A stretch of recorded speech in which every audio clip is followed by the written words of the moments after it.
You're tuning into FM Cypher podcast, a daytime ride along with artists, poets, writers, actors, business owners, etc. Real conversations, real moment. I'm your boy, Free-Minded the Cypher. Let's ride. Yeah. Okay, they not stop playing with them. Okay, the Haitian flag represents. Stop playing with them. Okay. Allô, bonsoir. What's up? Allô, bonsoir. What's up? Stop. Allô, bonsoir. With them. What's up? Allô, bonsoir. What's up? Comme un nouillet, comme un nouillet, comme un nouillet, comme un nouillet, comme un nouillet, comme un nouillet, comme un nouillet, comme un nouillet, comme un nouillet, comme un nouillet, comme un nouillet, comme un nouillet, Stop. comme un nouillet, comme un nouillet. You know what I'm saying? You gotta get it right. All right, ready? Yes, sir. All right. Here we go. We back at it with another one. This is FM Cypher podcast. This is your boy Free-Minded the Cypher. This is your boy Carlos. Yo. Let them know where they can find you. You guys can find me on Instagram at Space Coast Los. Yes, sir. I have a second Instagram for my drumming channel, Green X Rock as well. What about your business? Oh yeah. I'm an insurance agency owner. I do life insurance, health insurance, and annuities for all 50 states. I have access to pretty much every major carrier. I'm here to give people insight and educate them on their options for having permanent coverage as well as creating generational wealth, and just understanding what their options are as far as further investments, things like that. Okay, that's what's up. We're gonna get right into it. I like that shirt. Thanks, man. I got this from Box Lunch, probably like, I don't know, 6-7 years ago maybe. I just realized that joke. What's that at? 6, 7. Box Lunch is, they have a few locations in like Altamont Mall and Florida Mall, probably somewhere else, but it's like, think of like Hot Topic, like just a bunch of anime inspired and cartoon inspired stuff. They got everything from Naruto, DBZ, to like Disney stuff. Pretty much just all sorts of clothing, accessories, toys, figurines. Yeah. Okay. See, you got green, or your tattoo's green. Yep. What makes you like green so much? Growing up, my favorite color was blue because of the blue Power Ranger.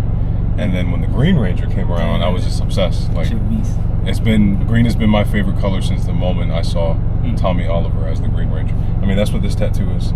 This is a traditional Japanese version of a Green Ranger samurai. So, yeah, just all childhood stuff. So, when did you get that tattoo? I got this tattoo probably like 2019, I think. Okay. All of them at the same time? No, I think I got this one. This is Shinron from DBZ. I think I got him in 2015, maybe. This was my first tattoo, I think, in like 2014. I really don't remember the time frame. This was my first one. And then I still have to finish my Rayquaza tattoo on this shoulder. I got that one in like 2021. Something like that. Okay. So, where are you from? I'm originally from, I was born in Ocala, Florida. I found that out like, I think maybe like 6 years ago. Because I was I always told people I was born in Providence, Rhode Island, because that's where I thought I was born. But that's just, obviously where I grew up. But pretty much all throughout the DMV as well, because I have most of my family's up north. So between Virginia, Baltimore, Maryland, Washington, D.C., that's pretty much where I spent a lot of my childhood, in between summer vacations and Christmas vacations. And I didn't move down here to Florida until 6th grade, and been here ever since as far as living. But I would always go back and forth. But yeah, born in Ocala, but raised up north.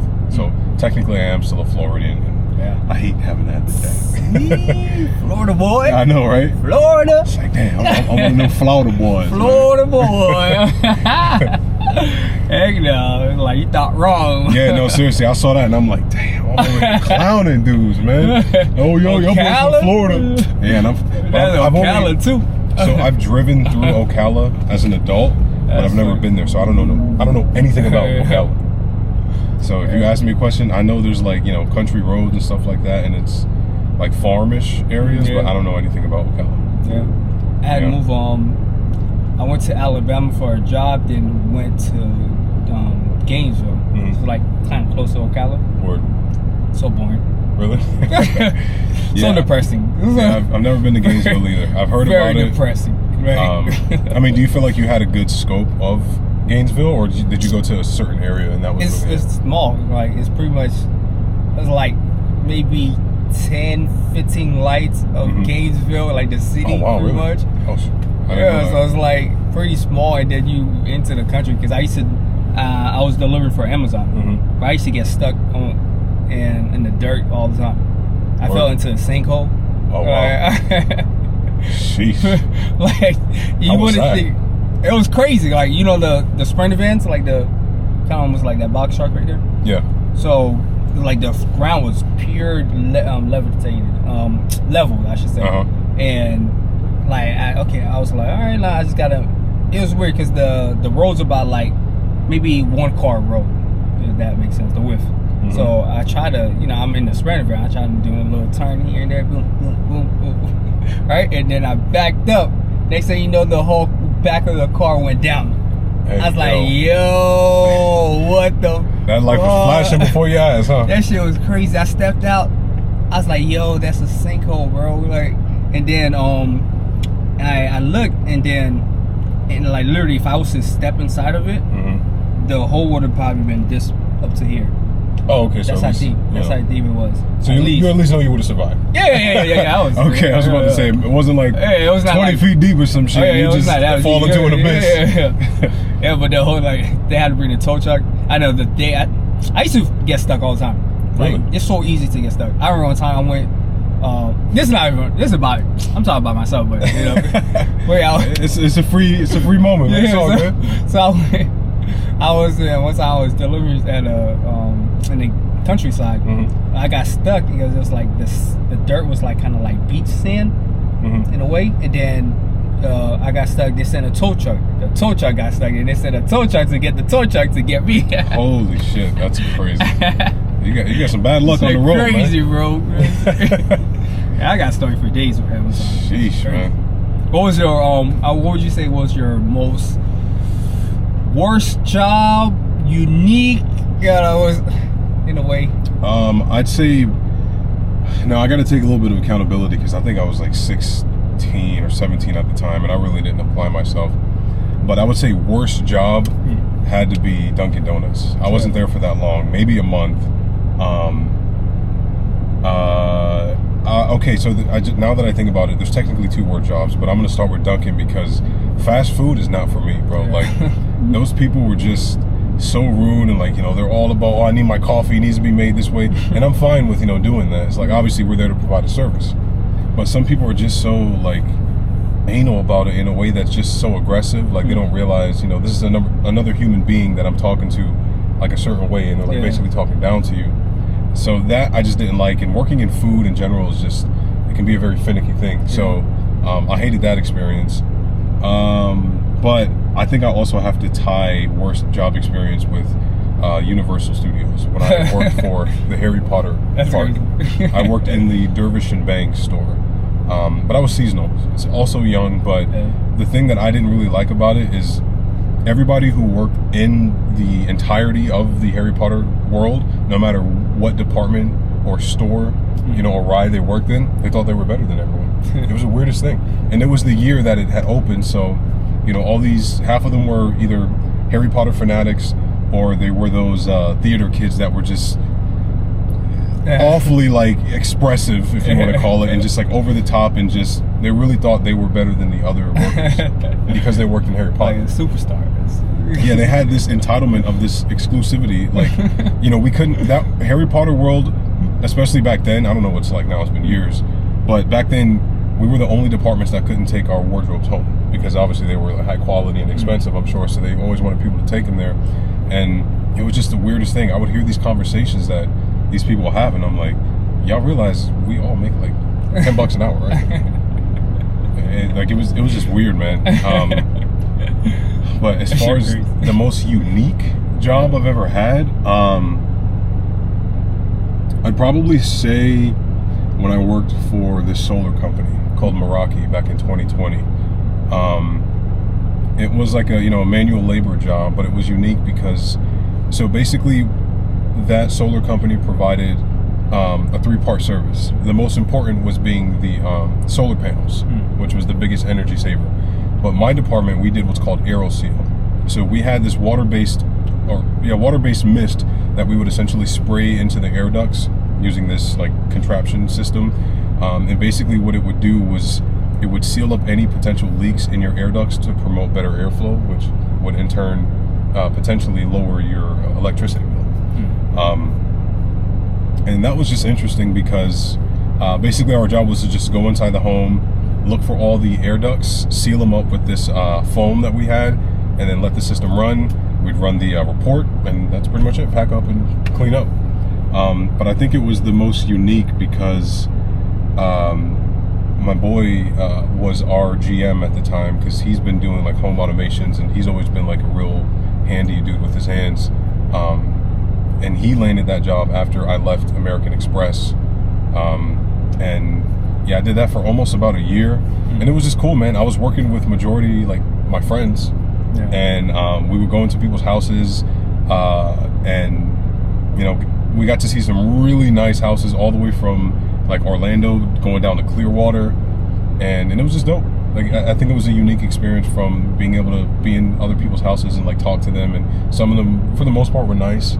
We went into some homes that were just like, how could you even afford this? Like, it just was, no offense to anyone or judgment, but it was just like, I know this wasn't cheap, kind of thing. So it's like, wow, these solar salesmen really be getting whoever, But yeah, I'd probably say that was the most unique. How long you did that job? For about a year. Okay. What made you quit?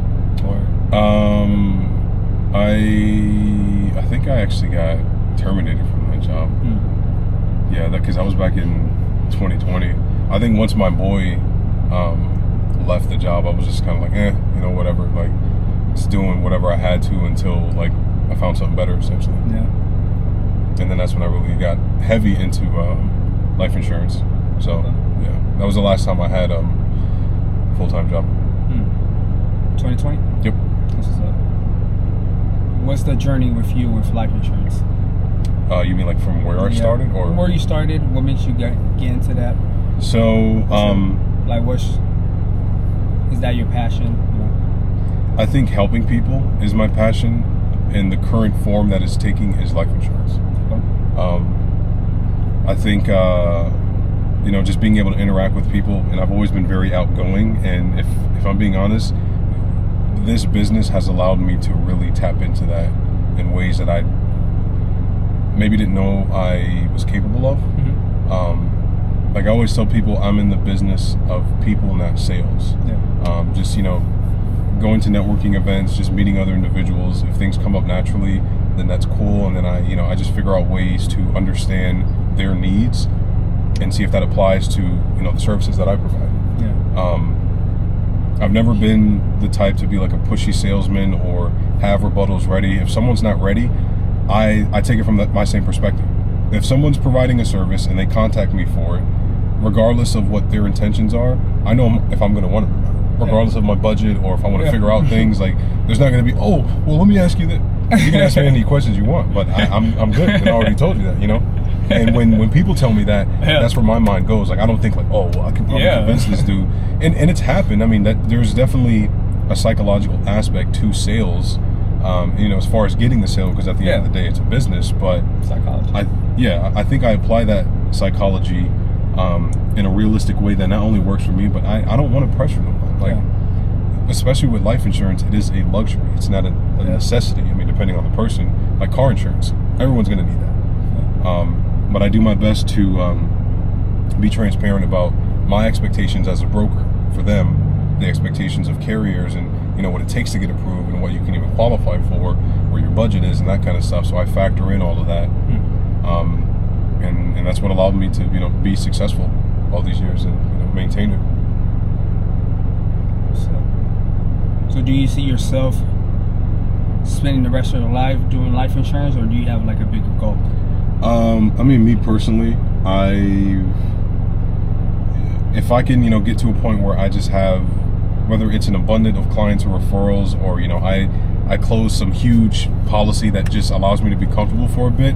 My goal was always to just kind of, especially at this point, I never have been a business owner before this opportunity. So I think if I could just do things that, like I don't necessarily want to be a jack of all trades and have all these different things, but if I could balance whatever is making me money so that I can pursue what I want, which is drumming, then that form can take whatever is sustainable, which this has been, but my business is still young in the sense of like I'm not just getting people coming out of the street and just be like, hey man, I saw your information online.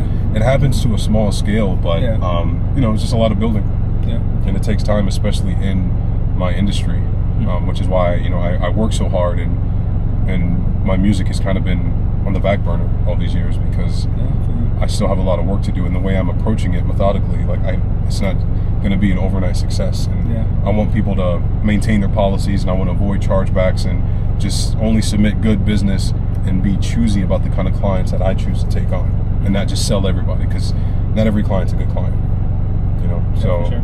I'm just factoring those things while still trying to build myself, and then also have fulfillment, but then think about just other aspects of my life that I do want to pursue, and feel complete by more than just my business, which it really is. Drumming, like if I can get to a point where it really is just self-sustaining, and I can do my drum videos, or partner with a well-known artist or band and just make music, and I get some clients here on the side, that would be pretty ideal for me. Okay. And percentage, the way you're trying to go, how would you balance your life through percentage? At that everything point, that you're doing. Yeah, I mean, it just really depends, man, because I do like dialing leads and just talking to people, because since I service all 50 states, I can help different individuals. But if I get to a point where either I have maybe a few downlines who are consistent and they want to get that fulfillment and dial and tackle leads, or I'm just at a point where I don't have to be as hands-on, then as far as the percentage, it just really depends. I would, if I'm at a point where my finances are just very comfortable, and that doesn't necessarily have a number. I mean, I'm a minimalist dude anyway, so like I don't want a big house and have all these crazy expenses.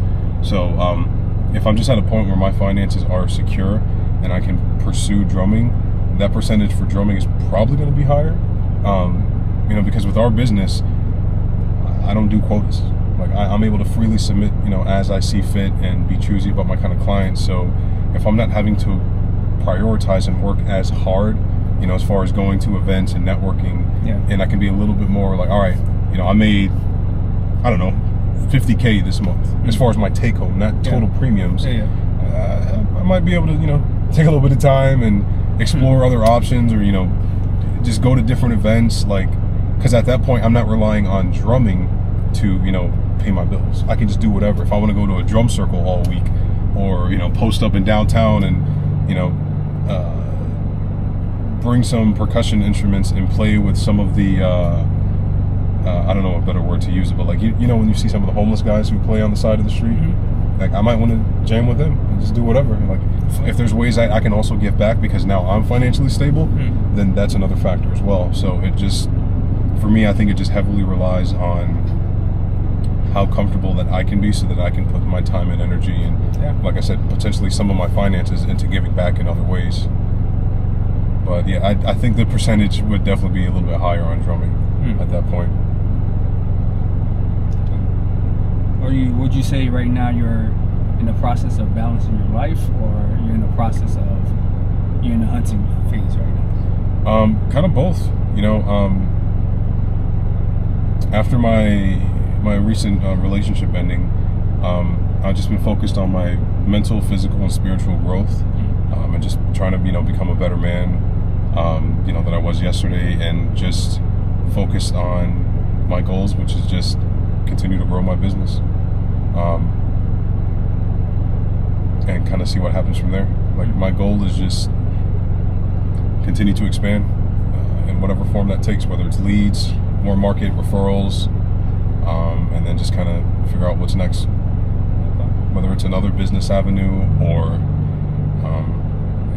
whatever else, you know, I can get into. Whether I would love to maybe one day explore voice acting again, because that was something I used to be really interested in. Oh, I didn't know that.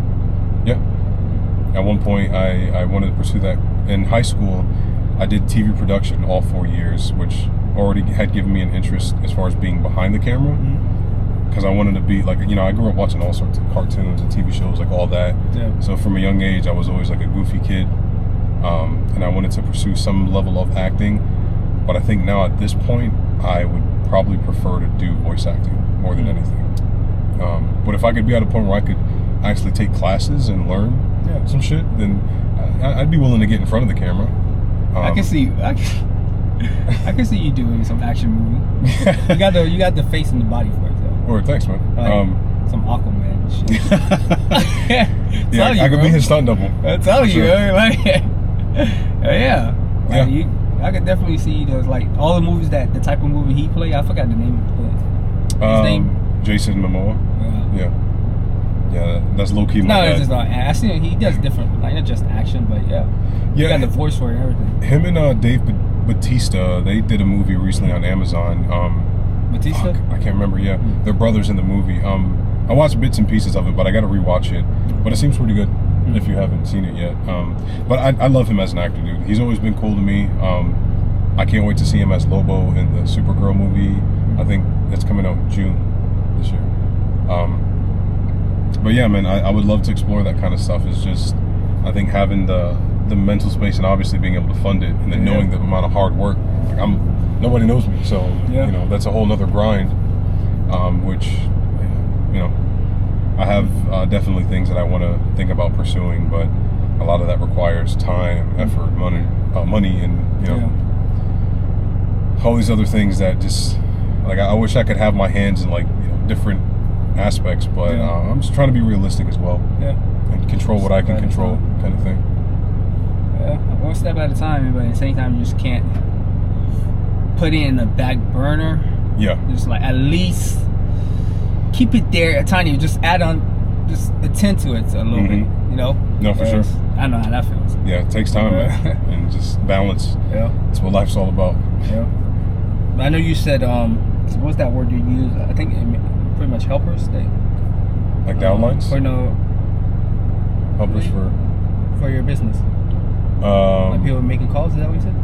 Yeah, like if I had downlines, that's people who are writing business under me. Oh, okay. Yeah, I figured. Okay. Yeah, I mean, that could be cool, but even then, that, you know, in my perfect world, having, you know, downlines would be individuals who want to work as hard as me and can be as consistent as well. Because, like, we transition from having and wanting an office to just doing everything virtual. Okay. And a lot of people rely on, you know, being in person, being held accountable, and that kind of stuff.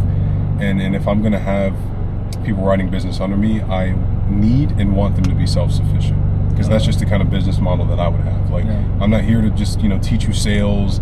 I'm here to teach you the product knowledge, have you understand this is your business. I'm not your boss. And you can be self-sustaining. And if that's not for you, then you can go work for an agency, be captive, have them provide you with everything, and hold your hand along the way. Yeah. Because that's more realistic for a lot of people. With some of the downlines I've had, majority of them I think would benefit more from, you know, working for an agency as opposed to trying to be independent and, you know, get themselves off the ground, because it is a lot of work. Yeah, not everybody have the hustle mind, bro. Yeah. Gotta have the hunter hustle mind. Because if you're not dialing leads all day, then you're out, you know, finding clients and trying to market yourself and just figuring out what works. And again, especially in our market, it's kind of niche and it could be competitive. So,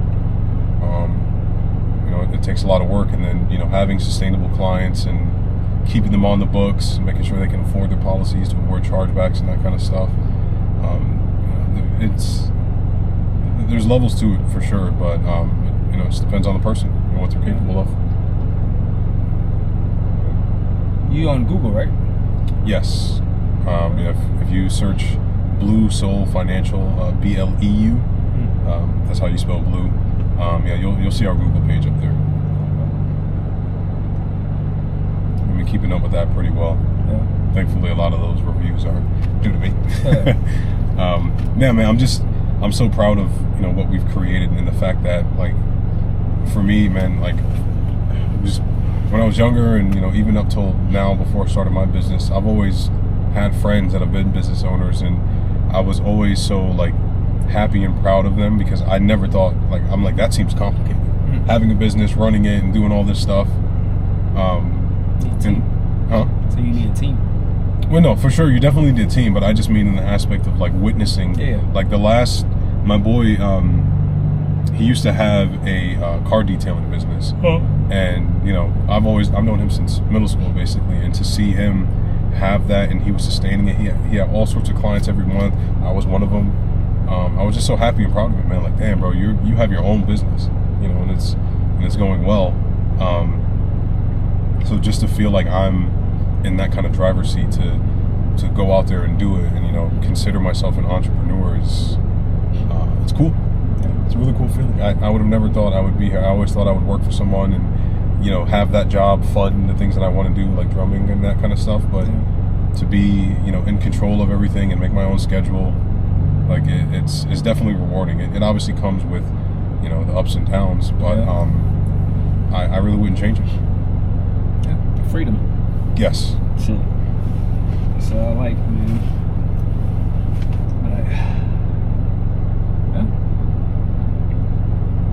Yeah, it's a really cool feeling.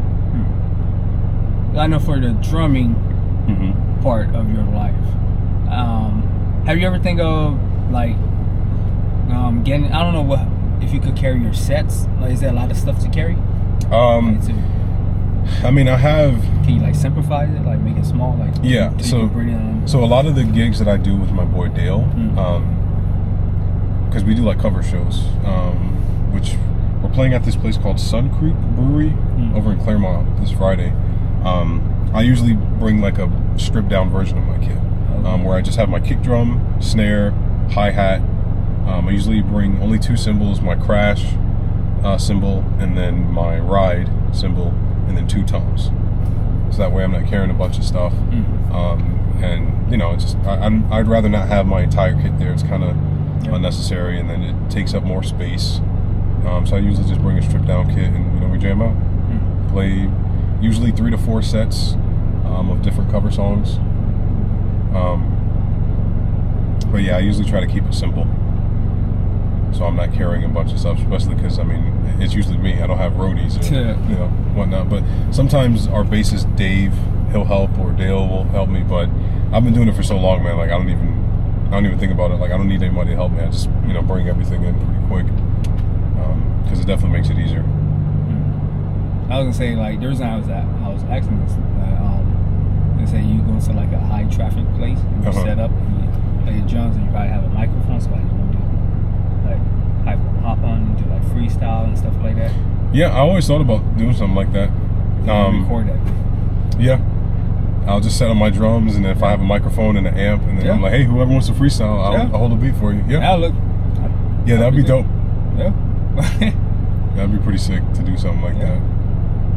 Probably the most you ever have to be something that you could pull all your stuff, like yeah, I mean, they make those kind of things where like it's almost like a dolly with wheels.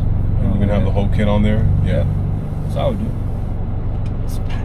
I've seen videos of dudes that would like set up their drum kits like in the back of a bed truck, and they're on the highway playing. I don't know if you've ever seen that. It's pretty dope. Yeah, it's cool. I mean, dangerous, but I mean, the whole setting up on your bed truck, that's pretty dope.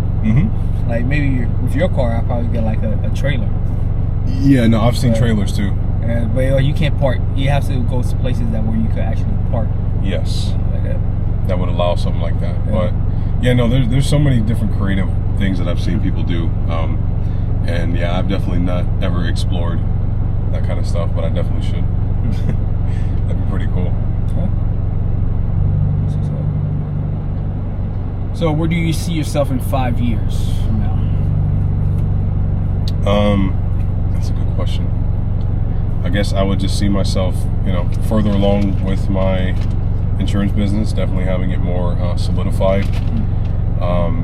And I would hope by then I'm back into, doing my YouTube stuff, doing different drum covers, drum remixes, and having other artists collab with me, and just, having a place that people can just vibe with me and, create music.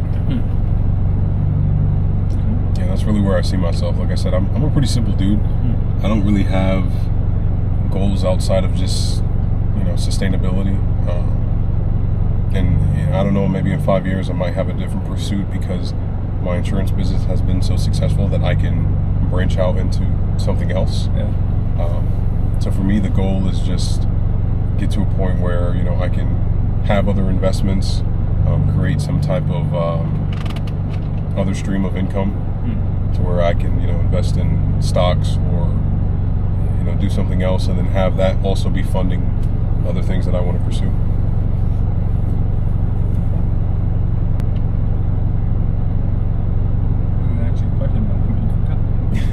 Well, I know you had the folder of questions, right? Yeah, I'm gonna throw in a little bit in there. Just gonna edit that bit. All right. I know you pretty much all over the place like me. Right? You fit in all of these categories. Yeah. So let's start. Let's start with the first one. What's up? All right. Okay. That's great. What does creating do to you mentally? It gives me an outlet to put some of my, I don't know if I would say thoughts and feelings, maybe just feelings. I'm not sure, because when I play drums, it's just it's like another extension of me. It's another language that I can speak without having to say anything. Yeah, it just gives me a place to, do something with all this energy that I feel like I have, and I can put it somewhere where it makes sense to me. That's probably the best way I can explain it. Kinetic energy. Yep. You already got too much build up. Yeah. Like the type of person you gotta punch something. Boom. Oh, that's how you feel? I'm saying. Oh, me? No, Yeah. I think it's... No, I'm not saying like that's what you did exactly, but like you transfer energy. Yeah, I mean, just to kind of answer the question, I think that's the best way I could describe it, because I don't know, I guess I never really thought about how it affects me directly. It's just, I love to do it. It feels great. And I want to enjoy it, as much as I can. Would you consider yourself a poet? Because I know you started doing some poetry. No. No? No, I would not consider myself a poet. I don't know the first thing about being a poet. I write stuff. If I'm being honest, I think poetry is definitely a cool avenue that I've been able to, get into, because it's allowed me to, meet other musicians and poets, and network. But I don't really know how I would explain what poetry does for me. I think it's just another avenue that I can, explore creatively. But yeah, and I've wrote some real thoughts. Like some of my poems have been about understanding your, finances, generational wealth. I've written one about my growth through spirituality and as a man. I've even wrote a poem about the relationship and dynamic I have with my younger siblings and the things that they've come to understand about, like, our mom and that kind of stuff. So it's all been real stuff, but I still wouldn't consider myself a poet, because I don't think if I had to explain what I think a poet is, like, I write stuff, but I don't ever practice it. You know, like I'll write it, maybe read it through once, but I usually read it for the first time when I perform it at, you know, Poetic Thursday or some of these other places. I would call myself a musician before I would call myself a poet. Yeah. You know, because drumming. But yeah, I don't think I'd call myself a poet. What made you started going to Poetic Thursday? When was the first time? First time was in January. Chase, I've known him, I think since like 2012. He used to be in a band called Flows Like Wine, and I had a band called Fiery Sushi, and we would play a few different shows together here and there at different venues. So that's how long I've known him. And throughout the years, I saw him, you know, when he was doing fitness full time, and I think he was like running a gym or something, or just had a lot of clients. And then fast forward to January, you know, as I was planning on moving back to Orlando, I'm just like, you know what, let me see what kind of events I can get into, what kind of communities are out there. Because I used to be kind of involved in the music scene for Orlando, with like different rock bands, metal artists, and that kind of stuff. So it's been a long time. And I was just, you know, looking for a way to just get back out there, network, and also have fun for myself. And then that's when I saw he had Poetic Thursdays. I'm like, this looks interesting. Well, let me see what that's about. And then I went on the Eventbrite page to, you know, like RSVP essentially. And I've been going almost every Thursday since January. And then now I've been able to meet you. I've met so many other individuals.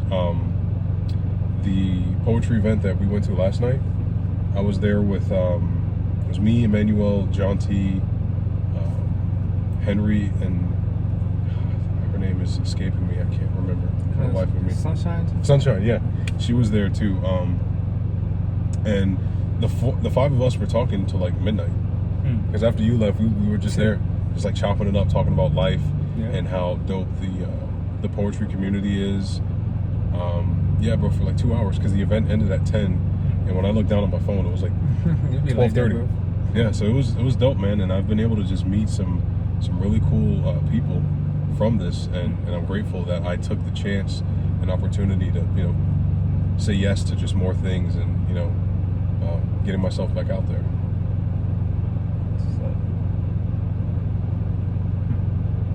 Yeah, it's a whole different vibe. Yeah, good energy. Definitely good energy. Like Chase especially has he's done a great job with Poetic Thursday, and the amount of consistent individuals that, you know, choose to come out and be a part of it, and they're all nice people. There's no egos, there's no vibes. I'm sorry, there's no bad vibes, no egos. It's just good, genuine people. We're all there for the same reason, to just have like a dope space to, you know, be creative. But I'm still not a poet. Do poetry, you know, it's like sound like me. Super hot fire, but I'm not a rapper. So it's cool, man, to just be able to, you know, be a part of it and do it, and people fuck with the poetry that I wrote. Like that, to me, that's cool. It's just like, hey, man, like it's just fun to be a part of it, you know? Yeah. When do you feel seen when you perform? Like, yeah. Okay. I see how receptive people are, and, you know, I've gotten compliments, but I just do it to be a part of the community. Now, I'm not doing it to receive recognition or anything, but it's definitely reassuring to know that, like, I'm not out there just, you know, one fish, two fish, red fish, blue fish. Cat in a hat. Yeah, you know what I'm saying? Like, it's just cool to see, like, wow, okay, so I'm, you know, I try not to overthink or be too self-conscious, but it's definitely more intimate than what I'm used to as far as being on stage. You know, I played Warped Tour, I played Hard Rock, I played House of Blues, but that was much different. And, you know, as the drummer, I'm behind all the other musicians, so eyes aren't on me. But with the poetry, I'm front and center. You know, everyone's looking at me, and sometimes, like, my legs might shake a little bit, or I'll get a shortness of breath, and I feel myself overheating, and I get through it, because it's definitely nerve-wracking going up on stage and, you know, spitting my rhymes. Bars. Yeah. Bars. You know what I'm saying? Loso, in case you ain't know so. So it's cool to do it, man. But I really just resonate with the community more than anything, and I'm happy to know that people like what I'm putting out there. But it's just cool. It's cool to be a part of it. What keeps you inspired long term?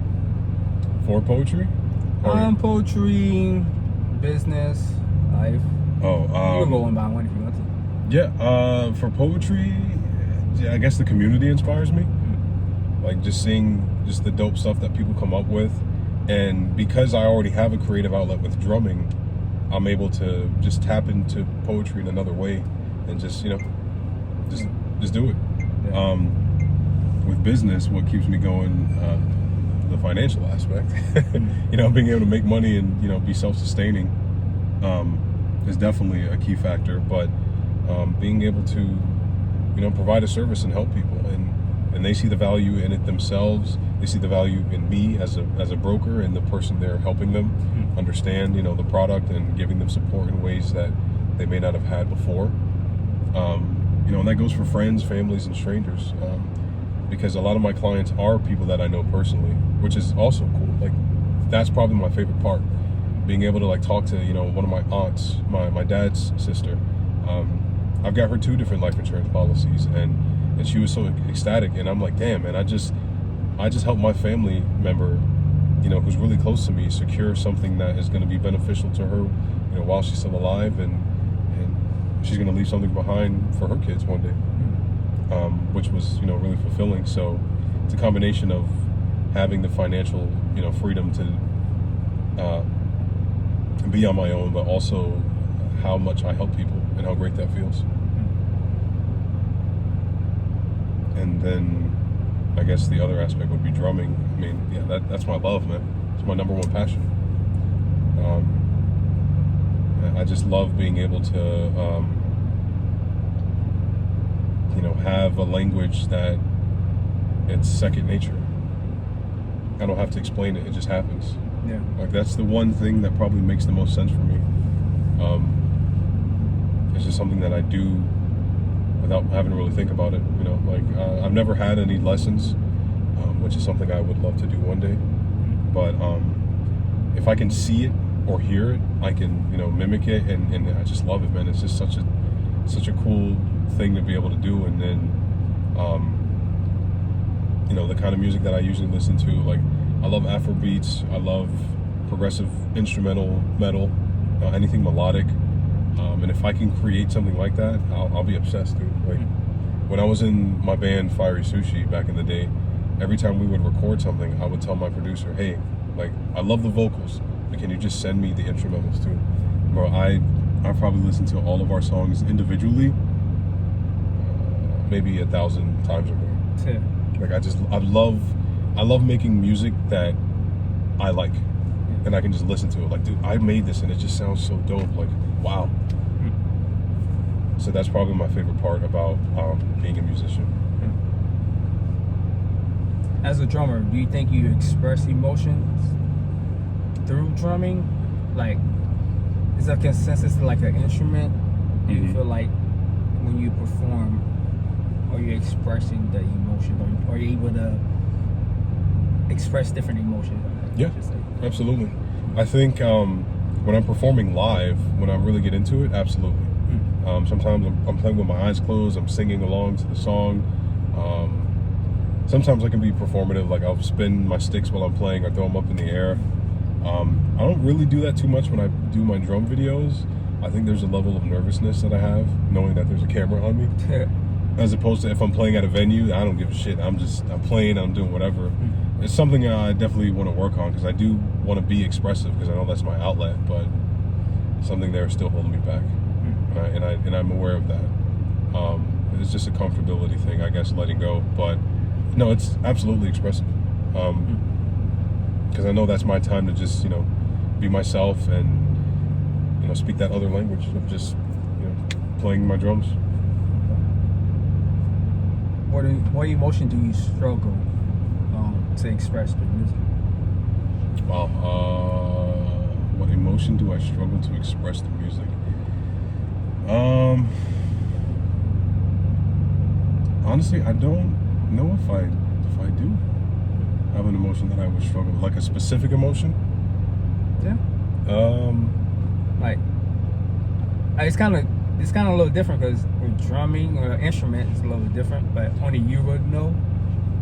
I know you express emotion, but like, can you express? Do you have feelings?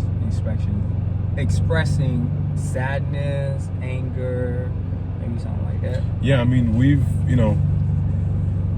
like when I was in the band and I was part of the writing process, we would write songs that had emotions to them, but I was never intentional as far as like, oh, I want this song. Well, I guess I won't really say that, because like we had this song called When All Hope Is Lost, which I think was a very heartfelt, like just emotional song that was almost like a ballad. And I wouldn't say like, oh, I want the drums to sound sad, because they're percussions, so I don't think it translates the same. But depending on what my brother or Ariel, they're both the guitarists at the time, depending on what they would write, I would kind of use that as just a gateway. But I don't know if I would say it would translate into emotion per se. I just like to attribute to the song whatever it needs, kind of thing. But I don't know if I'd say that comes from emotion, unless they're specifically like, oh, I want this song to hit, XYZ wise. Otherwise, it's just, if I'm hearing what they're playing, I'm going to make sure what I play complements that. As opposed to, oh, I want to make this song sound really cool. If it calls for that, sure. But yeah. I'm also going to just try to make, I'm going to write my drum parts based off of what I think the song needs, not just, what I want to do, kind of thing. Yeah. But, if you want to interpret that into emotions, I guess, but as far as the specific emotion, I don't know if I'd have an answer for that. Okay. What does leadership mean to you? What does leadership mean to me? I think leadership means understanding those that are, you're responsible for. To be a good leader, it's understanding that you have to understand the individuals that you're trying to lead. Not everyone learns the same, responds the same way to things, and you have to, kind of get down to their level so that they comprehend and understand what you're trying to lead them to.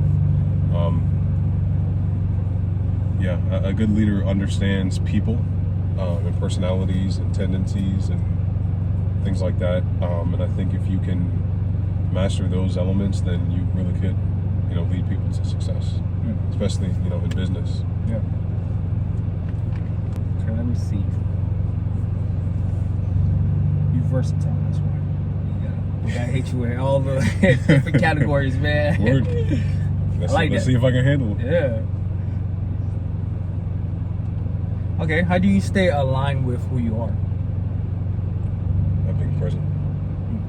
I think being aware of myself and knowing myself allows me to be present and not get caught up in whether it's my mental or insecurities. I just always have to be aware, and I don't mean like hyper aware, like excessively. I think it's just having a good balance between the mental and the physical. I think it's easy to overcompensate and kind of forget who you are or what the goal is, because life might be going a certain way, whether it's in your favor or you're overindulging. So I think having inner peace and really understanding yourself, and not trying to just be perfect, but just doing the best you can and showing up for yourself is a way I could really navigate that. What are you proud of right now, within your life? I'm your journey. I'm definitely proud of my accomplishments as far as what I've done, drumming wise, business wise, but also internally. I think I've experienced a lot of growth from childhood trauma, relationships, both from women that I've been with, and then also especially my relationship with my mom, because I think that hindered me in a lot of different ways from being able to understand my own emotions, how I respond to things, and almost sheltering myself emotionally. I think that's helped me have a lot of courage and confidence and, you know, set boundaries and stand on my own.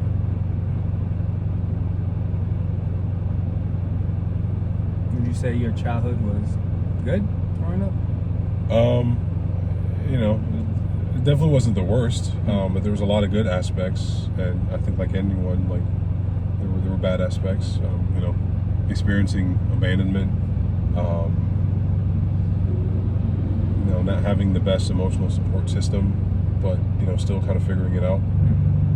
I don't think I definitely turned out as bad as, you know, some individuals. Like I think I've always had a good head on my shoulders that can kind of distinguish between good and bad choices.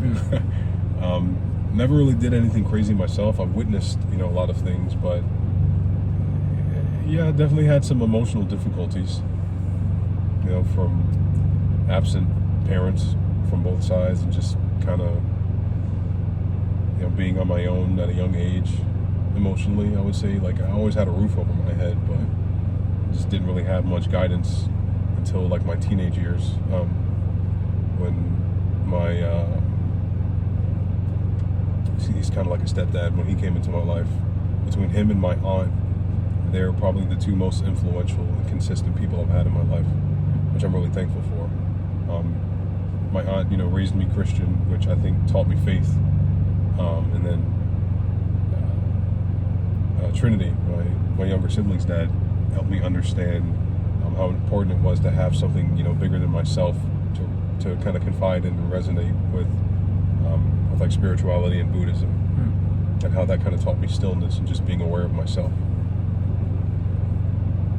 So between having those two things, you know, I have to give myself credit, obviously, because I had to walk that path, but they definitely were there in a lot of different ways every step of the way. What would you say brings you peace today?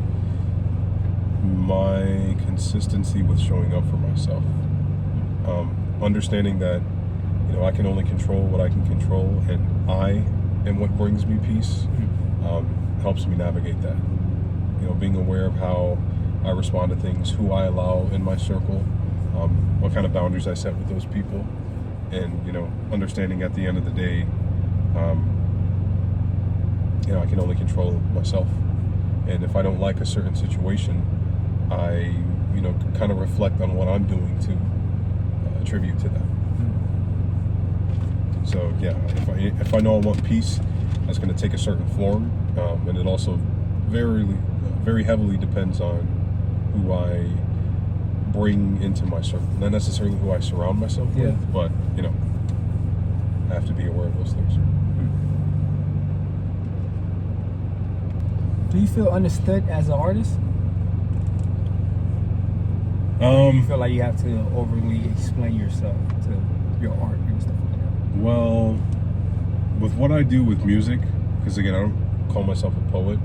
I write from the heart, you know, and want to express it. But I'm gonna say,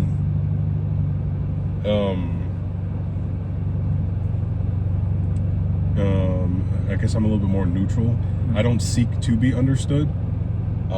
I just do it for myself, and if people like it along the way, then, you know, that's great. I translate that the same thing with when I was doing like little comedy skits and like funny videos. I think I'm funny, so if I put these videos out, it's like, well, if you guys, you know, think it's funny too, then cool. Now we're both gonna be laughing. Same thing with my drum videos. I think my drum videos are, you know, cool because it's songs that I like. You know, I've chosen some songs based off of what I think is popular and if people will like it too.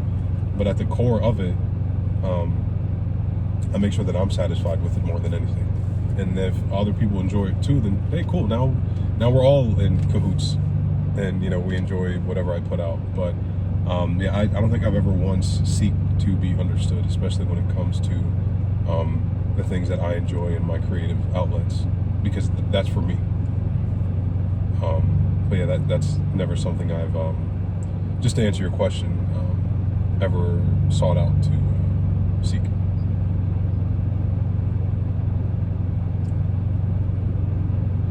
I got this one.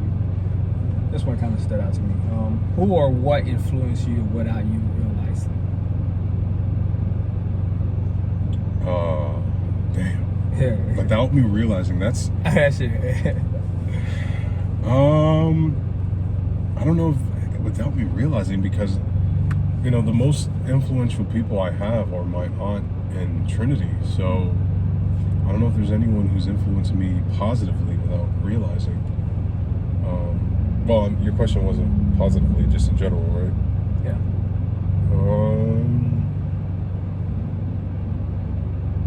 Unless you want to do both. Well, even negative. Even negative. I mean, if we're going negatively, it's it's a lot. Life. You feel me? Yeah, I don't know if I would, without me knowing, because I guess You're those are aware of.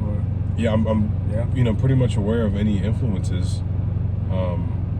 I've had certain friends that I would hang out with, and it's like, be out here thoughting or doing whatever, but it wasn't necessarily like, oh, I'm gonna do it because you guys are. Like, I've witnessed people do all sorts of good and bad things, but unless I specifically wanted to walk that path, I don't believe that the phrase, birds of a feather flock together kind of thing apply to me, because I've had all sorts of people that do good shit, dumb shit, and I've never necessarily copied their behaviors.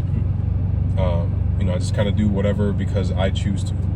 But as far as replicating it because of my surroundings, I don't know if I can really answer that one. That's fine. That was a hard one. You got me there, bro. I was like, let me get. Yeah. Let's see what you can do with this. Yeah, no, that one got me. Okay, let's see. One final question. Let's see. I need to pick a good one. I want to keep this is kind of like, this is two questions, but for me to lead to the final questions. Word. Out of business, I say poetry, drumming, music, all the stuff that you're doing right now, what would you say is your favorite? I mean, you kind of answered that, but a favorite would probably be drumming, because that's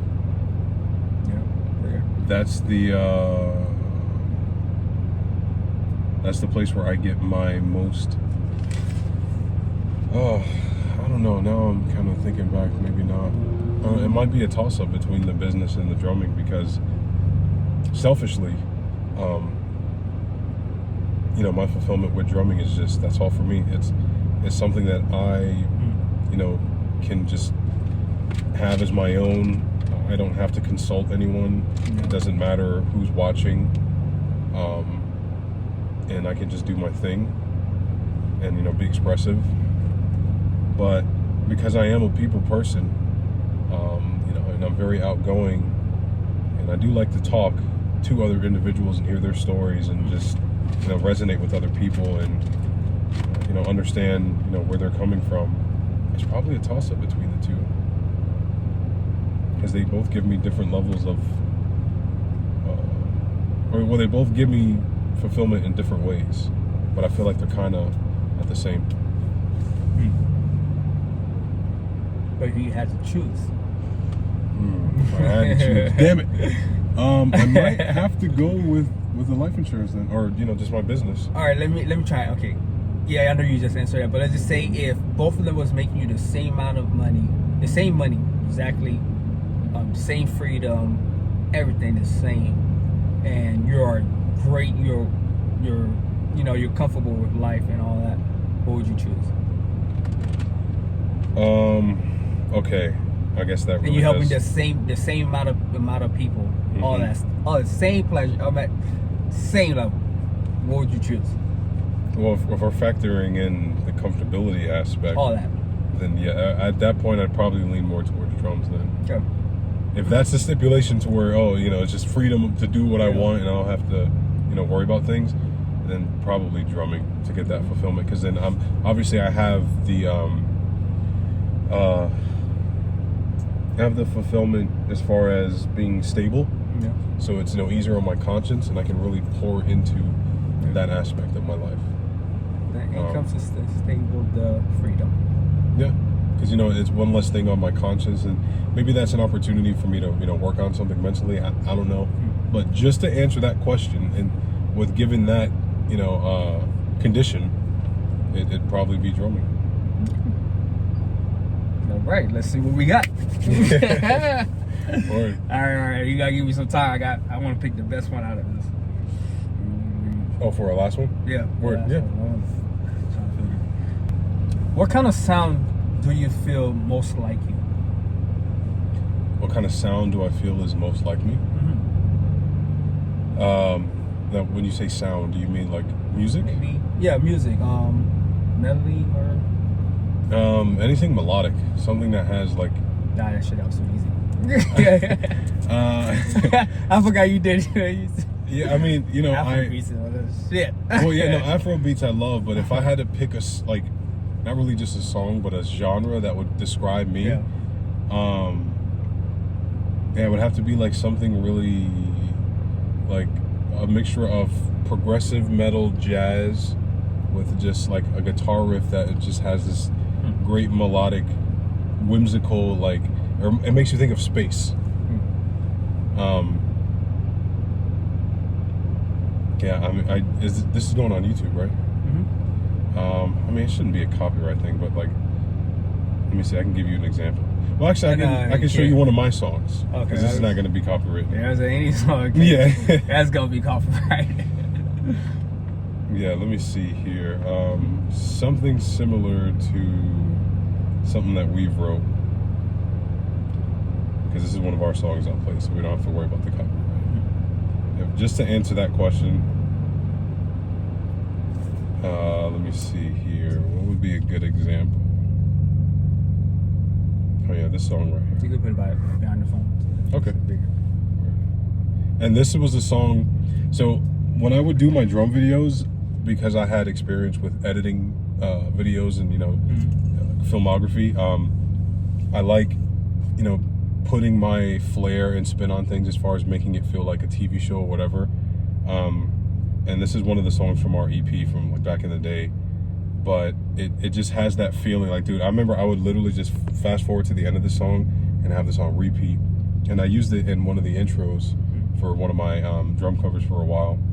But I feel like this is ideally kind of like my theme song, I would say. So if I were to like go on a stage or something, I would have this part of the song play.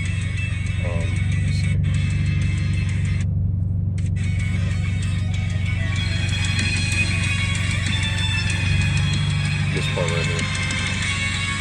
You can put it right here. Okay.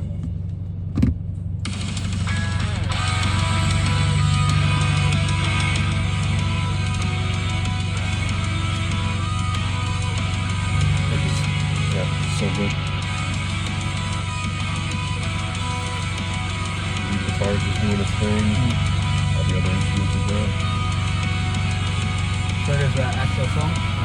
Like one of our songs, yep. But that's just the instrumental version. But how the guitar is just cutting through, leading it, almost has like this like cosmic superhero vibe to it, and that's always been like my favorite thing. Very, just a melodic guitar, just kind of almost like a solo aspect to it. But yeah, that's like my favorite. So if I had to say a sound that describes me, it would be however you could describe that. Almost like a hero theme. Maybe that's my nerd side, coming out, because I've always loved that aspect. Yeah. Always been creative in that sense of just, there's so many things that I would have in my head, but I've never been good at like drawing. I definitely wish I was, because that was something I, thought about doing as a kid, like having a comic or something because of Dragon Ball Z and superheroes. But I think my outlet for that is being able to, make music and at least make theme songs, because that was a big part of my childhood. I used to be on YouTube all day just watching like 90s intros and that kind of stuff, and just being obsessed with music.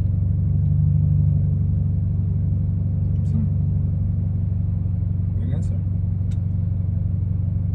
I lied. I got more questions. 1,000 more questions. All right. How do you deal with creative pressure? I don't know how. Since you're a drummer, it's like probably different. Yeah, I think. Yeah, I've never had creative pressure. Like when we were writing for our EP, or even our album, the creative process was, I don't know if I would want to say it was easy. It's just like, we never had like deadlines necessarily. We paid for our studio time, and most of the time by then we already had a lot of stuff pre-recorded, like using GarageBand or whatever music software that Finesse or at the time Mateo as our guitarist would use. So they already kind of had like rough drafts of stuff, and then from there it's like, hey, send me the tracks, I'll listen to them and just play to them all day and just figure it out. So yeah, I don't know if I've ever had any pressure in that sense for writing. It always usually kind of came natural to me, but it's also because I spent so many hours drumming and practicing that improv was kind of a strong suit for me. So if I listen to something for the first time, I could probably write a drum part that would fit for that. Yeah. Improv is something I always did pride myself on being able to do, because I also love being sporadic. So it's like, oh hey dude, play something. All right, I'm gonna play to it, and we just kind of let it vibe out from there. Yeah. So it made it a little bit easier. Yeah. Okay. It's gonna be your final question ending off this conversation. So, what stood out to you in this conversation?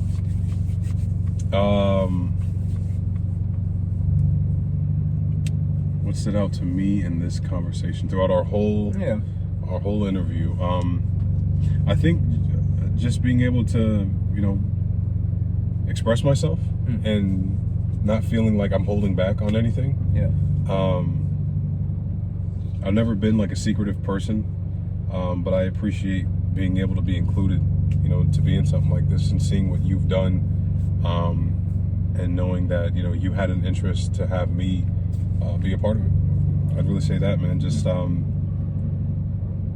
feeling like, I was interesting enough to be interviewed. Yes, sir. Yes, sir. You did it. Just finished another one. This is your boy Free Minded the Cypher. This is your boy Los. This is FM Cypher podcast. Tell them where they can find you. So you guys can find me on Instagram at Space Coast Los. I also have my drumming YouTube, YouTube and Instagram, the same thing. It's Green X Rock. That's where you can find me. I'll be uploading some new content pretty soon, hopefully. Drum remixes, drum covers, all sorts of different collabs. That's where you guys can find me. Okay, and your business? Blue Soul Financial. That's BLEU. We do life insurance, health insurance, annuities, investments for all 50 states. And we have access to pretty much every major carrier. So if you want to understand financial literacy, also having generational wealth, you might have life insurance policies already in place. We do give free policy reviews for that too. What's your business phone number? 407-929-0319. Okay. Call. Ring. You want to get protected? Call. We here for you. Yeah. All right.